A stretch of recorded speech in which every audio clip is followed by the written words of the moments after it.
Welcome to the Banker Lamp. Please enjoy the video. You start with the essentials: paper, a straight edge, a cutting tool, and your adhesive strip. Lay the paper flat and measure your rectangle. I recommend 1.5 by 2 for note-sized pieces. Once measured, make shallow score lines rather than deep cuts to keep edges neat. This helps the paper fold cleanly and saves time later. Make sure to work on a cutting mat and cut several sheets at once to maintain uniformity.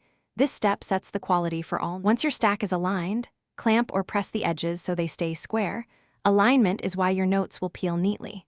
Apply a thin 0.25 bead of glue along the short edge. Too much glue will stiffen the pad, and too little won't hold.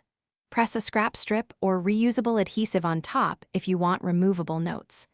Let the assembly cure face down under a flat weight for 15 to 30 minutes. Because gradual drying prevents warping and ensures to finish, trim the sides for a crisp edge and test one note. You should be able to lift it smoothly. If notes stick or tear, that tells you the glue was too heavy. Reapply a lighter adhesive or switch to low-tack tape because balanced tack gives reuse without damage. Make sure to keep pads flat and dry. Humidity causes curling and weak bonds.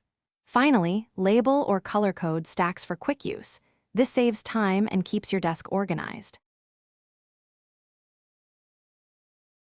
Thanks for watching. If this was helpful, leave a like and consider subscribing. See you next time.